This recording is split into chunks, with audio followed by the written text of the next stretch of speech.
something came out of the sky and hit the ground. In front of several eyewitnesses, a burning object crashes to Earth. There was round flames coming off the front.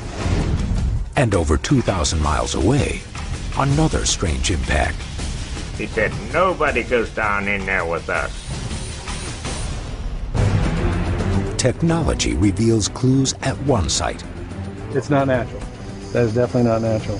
While reports of men in black surround the other. They work for an agency I had never heard of before. Who or what is crashing outside of these communities? Would you say this thing was under intelligent control then? It had to be. And what does our own government know about them? I don't see how the military could possibly cover that up.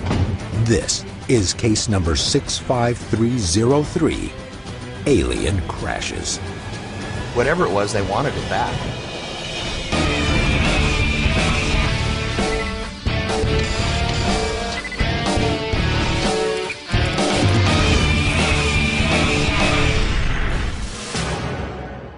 I looked up and I saw an object passing to the south that lit up the area.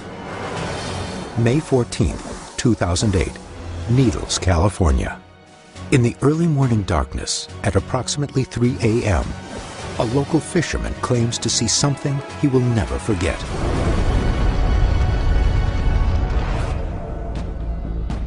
A turquoise ball of fire suddenly lights up the Colorado River. Seconds later, it crashes into the desert. Some initially think it's just a meteor, but can't explain the strange color. And the incident isn't over yet. Within moments, 5 unmarked helicopters enter the area. But these aren't just any helicopters. They're double-rotor military models, and one has a large sky crane.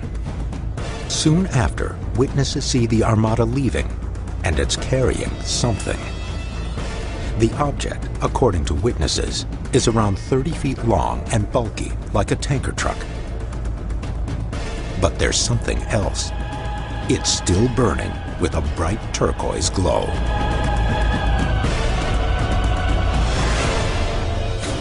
There seems to be a common witness testimony involving military presence, the military coming in and apparently removing or cleansing the area. The military moves in hard, moves in fast. Helicopters come in and yank out whatever crashed. Needles is still under investigation.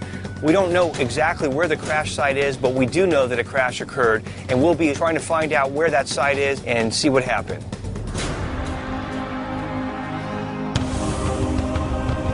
The search in Needles starts with several breaking leads. Some claim that hidden somewhere in the dense desert brush is proof of whatever crashed here.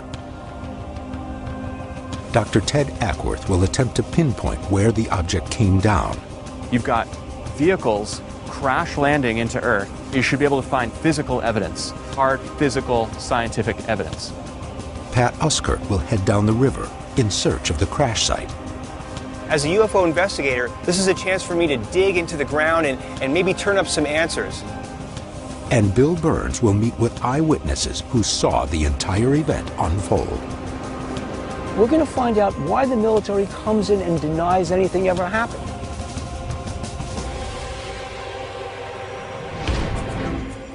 The investigation begins at Needles KTOX radio, where Bill and Pat meet station owner David Hayes. Here we find ourselves trying to figure out what happened on May 14th, yeah. In studio with Bill Burns, Pat Uskert. If you have any information on the incident of May 14th on that morning. According to Hayes, the morning following the alleged UFO crash, listeners begin calling in reports. And the calls are still coming in. Let's try a phone call, guys. Caller, you're live on 1340. It was coming down fast, but at an angle. Did you notice a shape to the object? Yeah, it almost looked like a huge meteorite from where I was. That's why I had expected to hear an explosion when it hit. Yeah. While some describe the object as a meteorite, hardly any believe that's the case after what happened next. I think something came out of the sky and it was retrieved, and I don't have any idea what it was. They were here to recover it so quickly. And how quickly was that, by the way? I was told within the first 20 minutes. Wow. Do you think they were tracking it if it's that quick? I think you would have to be. I don't think you could get here that quickly unless you were staged, ready to go, knowing it was coming down. But few claim to have seen the actual crash, or are afraid to admit it because of the military's response. I noticed some vehicles coming off the freeway, and one of them was incredibly strange. On the back with antennas and domes, the front license plate was U.S. government, and with blacked out windows, with a guy who was staring at me. Hayes says he later saw the same vehicles outside the radio station, watching. Was actually parked about 100 yards from the station. And I'm not quite sure, but the kind of equipment and the kind of vehicles they were in obviously were very high-tech, electronic, possible surveillance. But surveillance vehicles are not the only mysterious presence. The afternoon following the crash, people see strange unmarked planes arriving at a local airport. They're plain white with a red stripe down the side, and to some, they are very familiar. The other intriguing part of this story is the Janet flights. We had a report that there was these flights coming in and out of the international airport that morning. Janet is not the name of an official airline. It is a call sign assigned to these unmarked white jets with the red stripe, allegedly seen since the 1970s. This is one of these flights, seen at the far end of Las Vegas's McCarran International Airport. Janet flights are believed to carry defense workers to several notoriously isolated locations, including Area 51. But why are they being seen in Needles the day following the reported UFO crash? Bill heads to Laughlin Bullhead Airport and meets the manager, David Gaines, to see if he can find the answer. Government planes do come in here from time to time. That is correct, yes. Primarily they're military aircraft. Have you ever seen aircraft from an airline known as Janet Airlines? No. Have you ever seen aircraft coming in, covert aircraft, white, maybe with red bands on them, maybe blacked out windows for passengers? No. You never heard of this operation? You don't know anything about it? I could give no credence to it ever happening because, to our knowledge, it didn't happen here. If you'd seen that, and you had been ordered not to divulge that they use this airport, what would you tell me? I would tell you that no aircraft have ever been here of that nature. We've never seen any.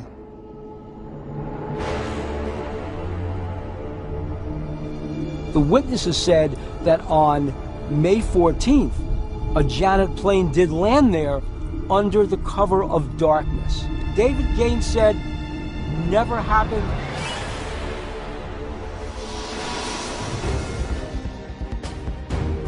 With witnesses at odds over what happened that day, the best way to find proof may lie in the vast desert. Pat is prepping an expedition down the Colorado River. His goal? To find the actual crash site. We're bringing in archaeologist Garth Baldwin. He'll be able to differentiate between just regular ground erosion and the impact of this object. But finding it won't be easy. The vegetation in this area is pretty dense. There's some trails we're going to use to get to the clearings that are out there and maybe find some of the indications of a burn or an impact. If things are disrupted, it should be pretty apparent. While searching the thick brush will prove formidable, a new development could aid the search. A witness who heard the radio program has come forward, and he has a general idea of where the object crashed. His name is Frank Costigan. About a little after 3 in the morning, I came out to hunt for my cat. All of a sudden the ground here lit up. Not like bright sun or bright moon, but enough to make me look up. Frank has an incredible background with controlled flights. Though he now lives in Needles, He used to be chief of police at Los Angeles International Airport. Could you tell me the shape of it? It was round, flames coming off the front. It was blue and turquoise. So I'd say 5 to 6 times longer than it was wide. I thought I'd hear a sonic boom when it slowed down to the speed of sound. Did you hear a crash? Didn't hear a thing.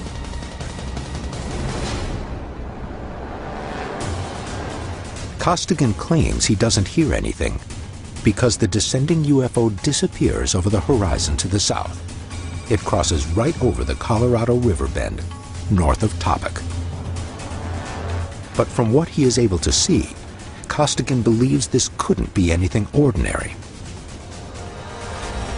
You worked at LAX, correct? Yes, I was chief of police, and I was also superintendent of airport operations. Was this object anything like you'd ever seen before in your experiences? Nothing commercial, nothing private, and nothing I'd seen in the military. It had to be something that was a controlled flight of some sort that maybe went haywire. That's my opinion.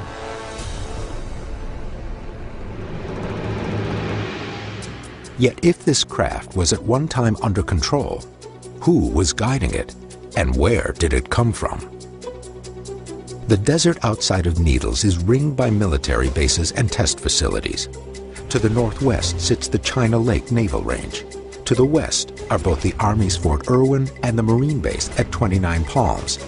To the south is Yuma Proving Ground, where the Army test fires long-range experimental artillery. And of course, most intriguing of all, to the north of Needles is Area 51. In other words, we're standing right here in the middle of a military test area hotspot where test aircraft, some things that are like beyond what we even dream of, are being flown. 2 theories are possible. 1, that it was an alien vehicle. 2, that it was one of ours. The answer may lie with a witness who claims he heard the impact. I looked up, and that's when it came in.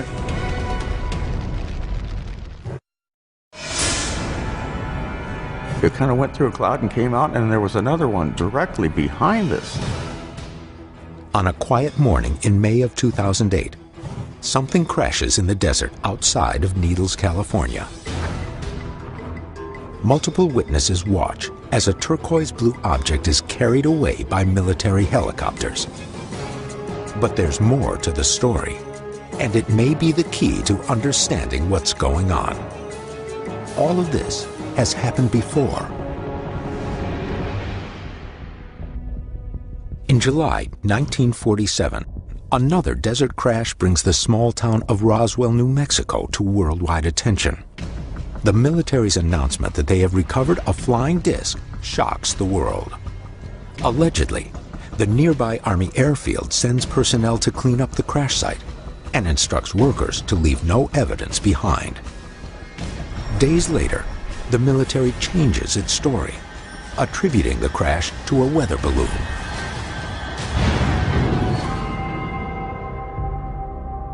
Now, in Needles, the team has located a key eyewitness who agrees to speak with the investigation on one condition: that his real name not be used. The witness, known only as Bob, arranges a meeting on the Colorado River, near where he saw the object on May 14th.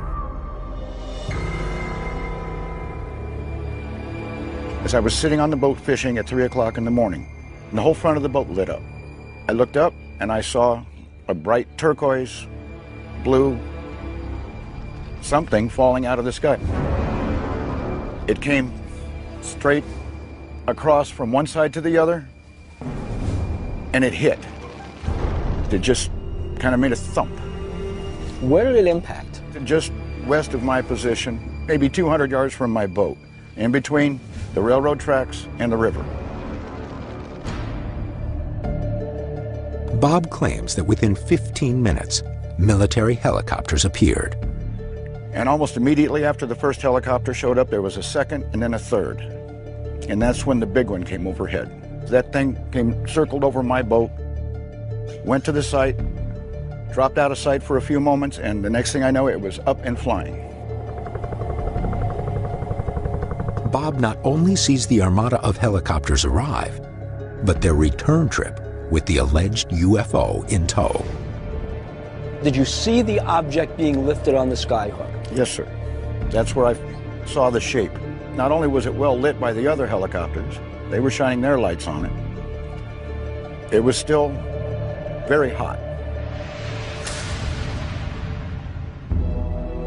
Both Bob and Frank Costigan's testimony say that the object may be in the area of the desert closest to the river.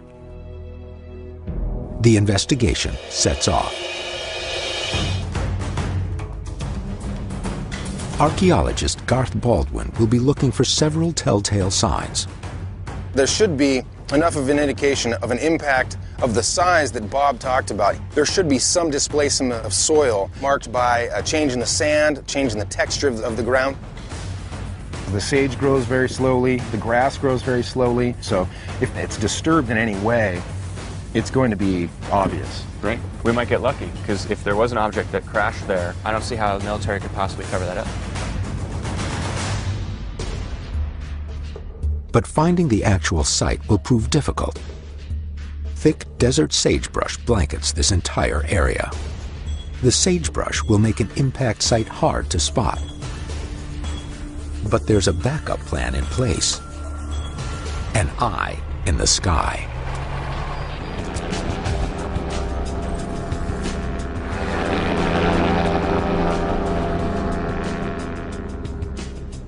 The ultralight will be rigged with a high-definition camera. As it searches from the air, Pat and Garth will follow on land, looking for any trace signs near the river, while Ted and Bill will retrace Bob's movements from the water. If we think we can get relatively close to the spot, just let us know and we'll call on the ultralight. They can help us from the air see anything that might be on the ground that would be invisible to us.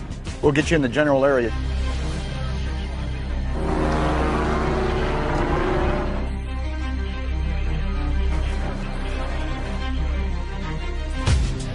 After nearly an hour, Bob sees something. See where the brush comes all the way to the water? Yeah. That's where. We've got to be real close.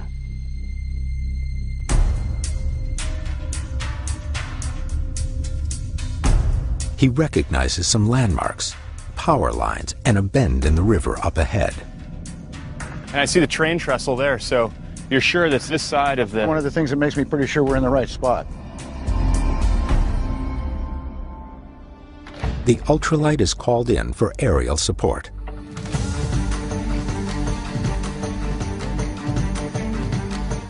After a few passes, the ultralight hits pay dirt.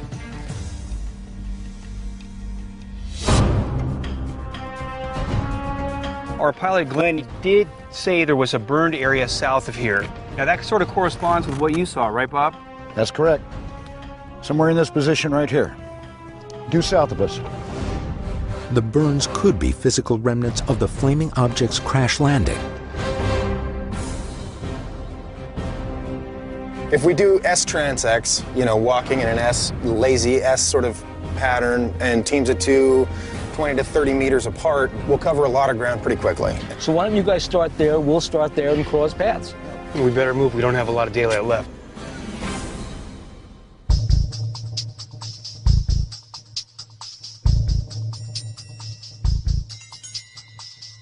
But before they get to the burn site, Ted and Bill find another possible sign of a crash. Over there. Check it out. That's about the size of what we're looking for. Exactly.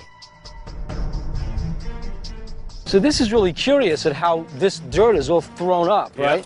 I mean, this is about the size of a berm or a crater that you might expect. It's not so much in a crater form, except maybe this way. So if something really landed and threw dirt up in front of it, it would be a dune or a berm just like this. Yeah, actually, if you look at it, it's almost a bit of a horseshoe coming in from that direction. It's fascinating. And that's the direction that Bob described the object coming out of. That's right.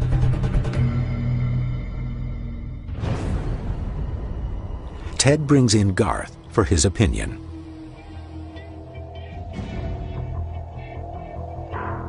I don't see any direct impact, you know, where it would have obliterated the living vegetation and then allowed everything else to live. I mean, I don't see an impact. I don't see an impact.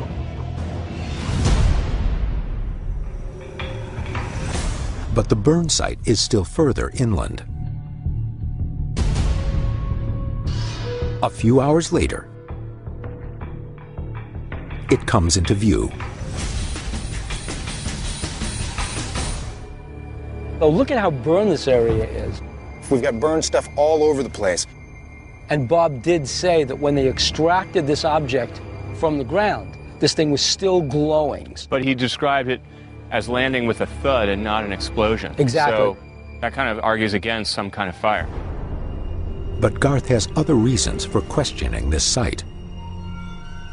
There's little patches of burn stuff, probably from wildland fires. Got a lot of burn trees here and over there. So, I mean, I think that's all natural. There's live vegetation all around it, dry vegetation all around it, old dry vegetation all around it. So that would have caught fire had this been the flaming impact that they'd said. With no physical evidence found, the ground search hasn't been able to verify Bob's location. But with so much ground to cover, the Needles crash site might still be hidden somewhere in the brush.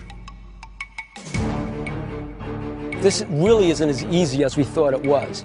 Our pilot did spot burned areas from the air, and we went to those burned areas and we looked at them. No evidence of impact, but we're going to press on further and see what we can find. During the ground investigation, a new lead has come to the forefront. George Knapp, an investigative reporter for KLAS television in Las Vegas, has also been looking into the alleged UFO crash in Needles. And during his search, he came face to face with government operatives that may actually be men in black.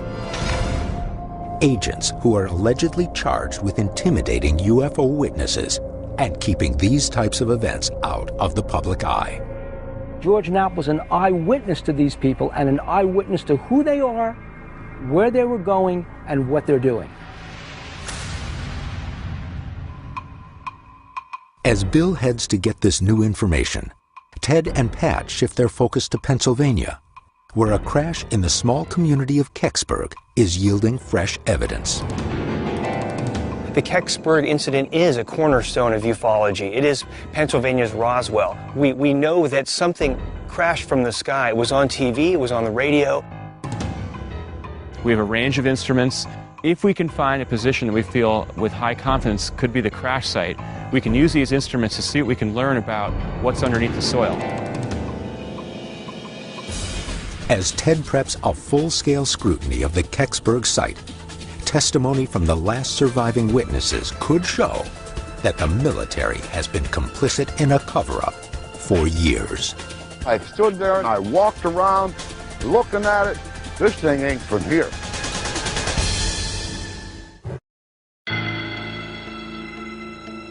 In Needles, California, a glowing object crashes into the desert, seemingly out of control.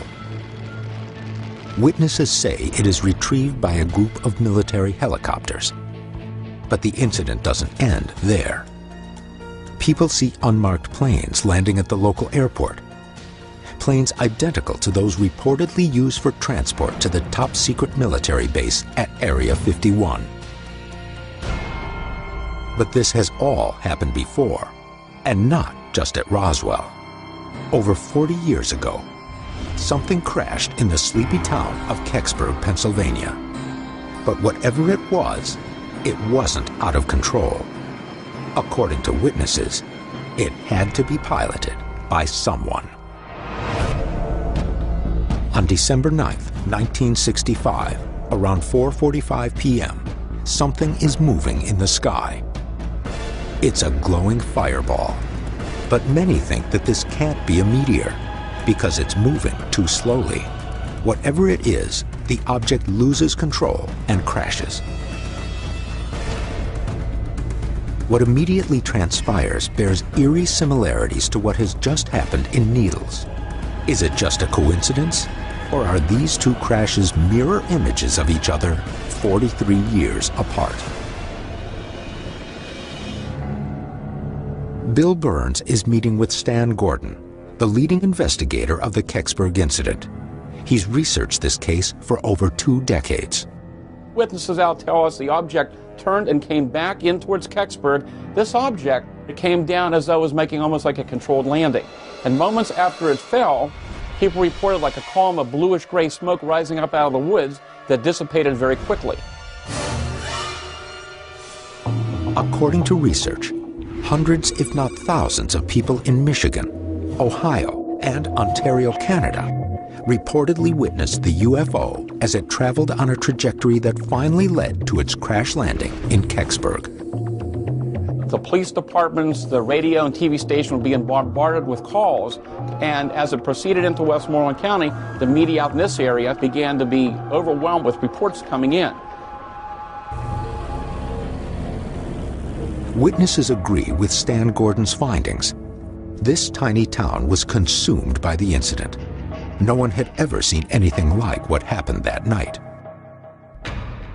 Pat meets with one witness, Bill Buellbush, who saw the object fly over and crash in Westmoreland County. Bill, tell me what happened. Heard this sizzling noise, and then I seen this red fireball coming. Come over like just like this, and I watched it. And it went up towards the mountain. It made the turn and come back, a perfect turn, and come down. It just seemed like it was trying to find a place to land. Would you say this thing was under intelligent control then? It had to be. Buellbush says that he got in his Corvair and drove to what he believed was a downed aircraft. So I grabbed my flashlight and went down through the woods. And I could see it down there. I figured, well, how can they come out? There ain't no windows and there ain't no rivets and no nothing on it, you know. So you got a close look at this thing? Oh, I was only about 8 feet away from it. Was it smoking? Was there anything? It smelled like sulfur. It smelled like rotten eggs. Bill Buellbush really helps us eliminate some of the more prosaic explanations of what this could have been. A meteor, or maybe a crashed airplane, or capsule. He saw this fireball coming down in the sky and turning. He specifically said that this had to be under intelligent control. Soon after, emergency personnel reached the crash site, and volunteer fireman Jim Romansky is one of them. He is also surprised by what he sees.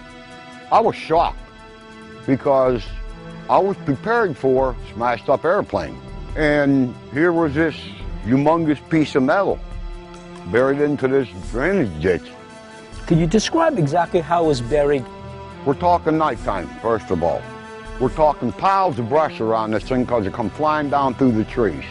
Romansky says the UFO was acorn-shaped and had a ring of strange markings that encircled the entire object.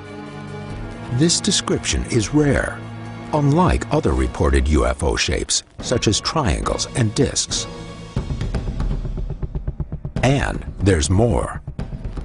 Strange hieroglyphics are reminiscent of another case. The Bentwaters UFO that was reported to have landed near a British military base in 1980 displayed similar markings to those the Kecksburg witnesses describe. Have you ever seen anything like this ever in your life? No, absolutely not. My impression after I looked at this thing, I stood there and I thought about it and I walked around looking at it, this thing ain't from here.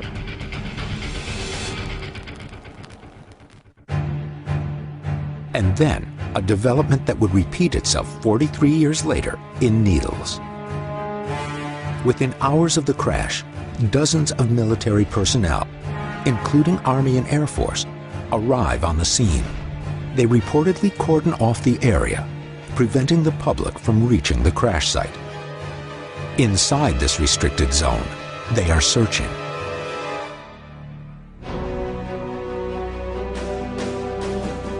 Bob Gaddy, a reporter with the Greensburg Tribune, was dispatched to the crash scene, and he distinctly remembers the intimidating military presence. When I got there, there were probably at least a dozen military personnel, in addition to Pennsylvania State Police officers. I said, I need to go down there. They said, there's nothing there.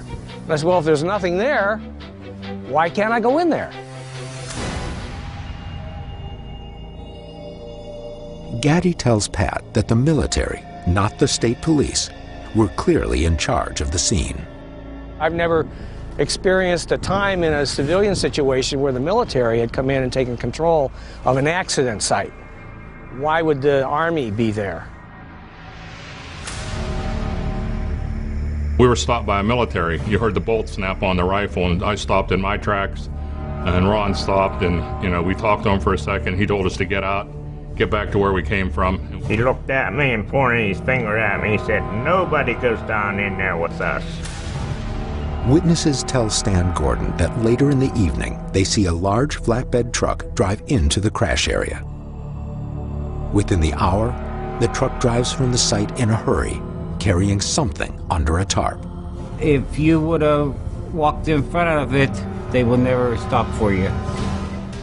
Gordon says that during his own investigation, Jim Romansky, Bill Buellbush, and others led him to a spot they said was the crash site. These interviews were conducted independently, and each witness led him to the exact same spot. I'm very hopeful tomorrow we can find the exact location that was taken to 20-some years ago. Okay. It sounds like there was some sort of crash. I can bring in ground-penetrating radar and see if we can find anything that hasn't been found before. Not only does Stan have multiple corroborating witnesses who pinpoint the location, but also it sounds like there's a very good chance we'll be able to find some sort of debris. Eyewitnesses and investigators have seen this site before, but never with technology like this. You think a signature like this might be consistent with a signature made by a crashed vehicle? Is that possible? Yeah, that's possible. And across the country, the Needles case breaks wide open with reports of officials that could be the infamous Men in Black. They are legitimately federal agents. It was something other than this world. In December 1965, a flaming object is reported falling through the sky in Canada, Michigan, and Ohio. In these locations, some claim that debris falls to Earth, that sonic booms are heard, and that a seismograph records the impact. But none of this evidence ever surfaces. It is only in the small Pennsylvania town of Kecksburg where anything real is verified. Several witnesses report that in this ravine, an acorn-shaped object with strange markings crashed. And it is this location that has become the investigation's focal point. The team will hike in with researcher Stan Gordon, geologist Steve Kite, and Pete Hutchinson, an electromagnetic surveyist.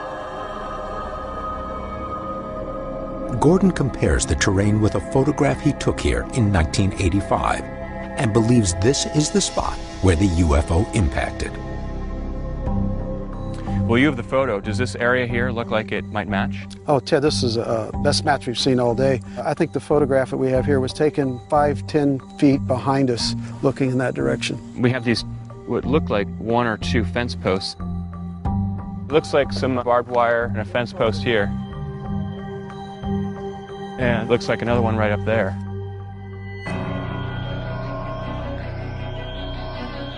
The fence posts and Stan Gordon's matching photograph, taken alongside eyewitnesses, all point to this spot as the site of the Kecksburg crash. But for years, debunkers claimed that what caused the damage in this ravine was a Russian space probe. The shape and size of the Cosmos 96 probe, originally slated to reach Venus, was similar to what eyewitnesses described. But recently, even this explanation was thrown out. According to NASA's National Space Science Data Center, quote, U.S. Air Force tracking data on Cosmos 96 also indicate the spacecraft orbit decayed earlier than the 4:43 p.m. Eastern Standard Time on the 9th of December. But NASA's interest in the crash extends further back. At this very site in 1965, witnesses saw NASA officials alongside the military. I see NASA there with their uniform on, their patch on the side. They had that white aluminums on. And this all ties back to Roswell. A secretive approach to a crash. Something taken from the site, on board a flatbed truck, covered by a tarp, and under cover of night. But after all these years, could they have missed something? Pete Hutchinson here has an array of scientific instrumentation for scanning the Earth around the site. We're going to look at the architecture of the site to see if anything is still here that is evidence of a possible crash 43 years ago.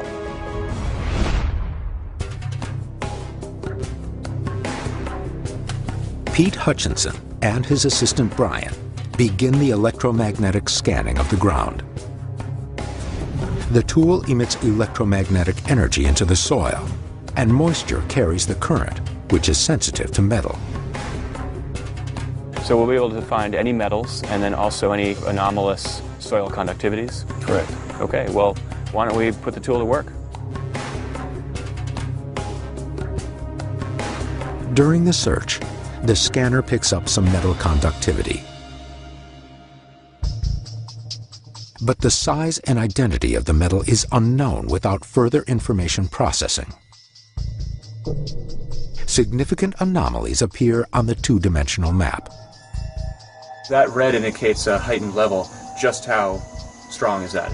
That's fairly decent for this area. There's definitely metal there. So you're saying that metal is naturally occurring metal? It comes from something other than what's naturally occurring in this area. You think a signature like this might be consistent with a crashed vehicle? Is that possible? Yeah, that's possible. According to Hutchinson, what makes this unusual is the high concentration. This amount of metal is not typical in this area of Pennsylvania. Hutchinson suggests that the team dig in this area to determine the source. This science only tells us where to look, and the next step is to go in there and investigate. Physically dig it and do an intrusive test. An archaeological dig. An archaeological dig, yes, exactly. The team needs to expose the area before dark, so Pat joins to assist on the dig. When the soil is uncovered, Pete uses the ground-penetrating radar to look for a specific metal source. Hey, check this out. It starts here, starts right there, and it ends right there. It's not natural. That is definitely not natural. With the sunlight fading, the dig will have to wait until morning. What is the source of the metal buried at this alleged crash site? Now, I don't know what's down there, but I can't wait to start digging and turn up some answers.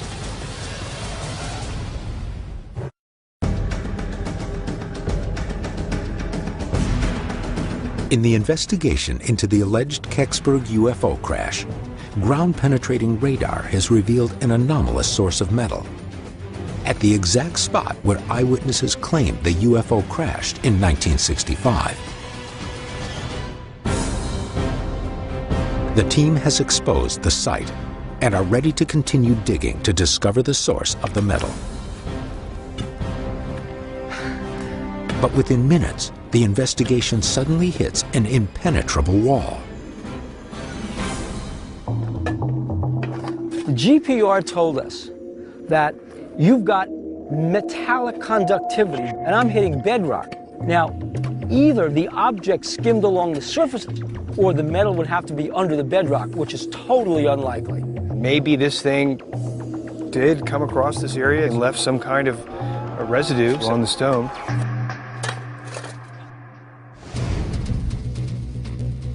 But upon closer examination, the bedrock itself is the reason for the anomalous hits.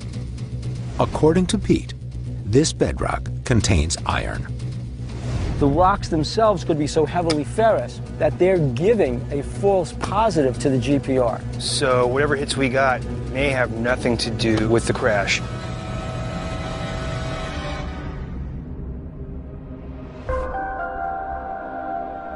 Despite the bedrock's false hits, the overwhelming witness testimony and the corroborating interviews makes the site compelling. This is where everyone agrees the object came down. And there was, according to all eyewitnesses, a military presence hauling this craft away. We didn't find anything today, but an object crashed right here in Kecksburg.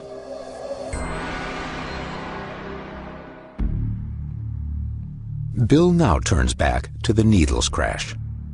George Knapp, an investigative reporter for KLAS television in Las Vegas, has a surprising lead on the helicopters allegedly seen after the crash.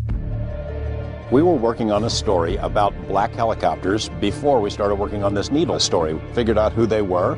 They work for this very interesting outfit out of Fort Campbell, Kentucky, the Night Stalkers. Task Force 160.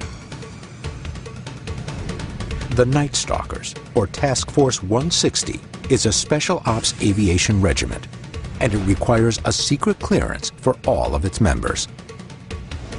When George Knapp was investigating what group of black helicopters might have been operating in Needles, California, he discovered they were the Night Stalkers, the very same group that was transporting a flaming object in the Cash Landrum incident in Texas in 1980. The Cash Landrum incident, like Needles, involved military helicopters pursuing and removing a strange glowing object, which led to 3 witnesses developing strange blisters and radiation sickness. But Knapp's investigation digs further and discovers military personnel that were working in Needles on unnamed top-secret projects. Could these be the elusive men in black, reported by many UFO witnesses? These guys were driving back to Las Vegas from Needles. Pretty soon they come up and they drive up right next to us, the engine running, and they get out and start talking to us. They said they're federal agents. They flashed a badge, and sure enough, they are legitimately federal agents. They work for an agency I had never heard of before. They transport nuclear weapons.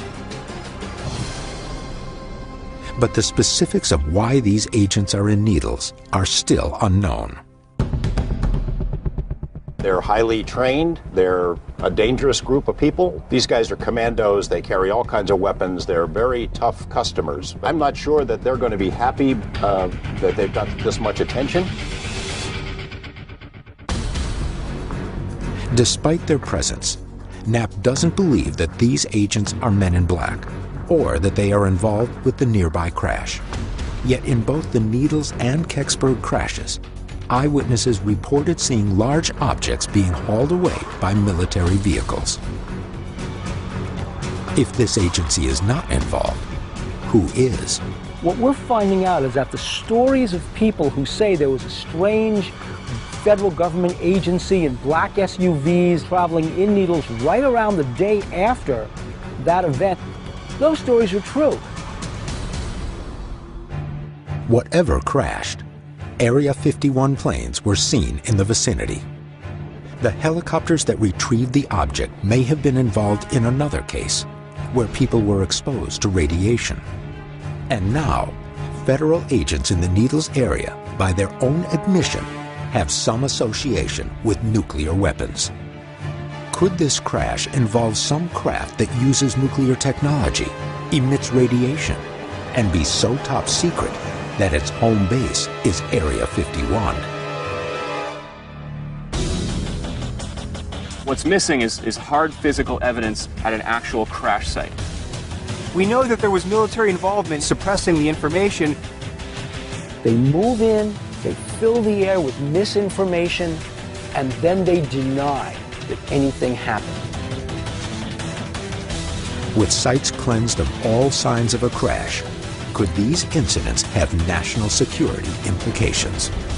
Whatever is falling out of the sky, the military seems intent on keeping it secret.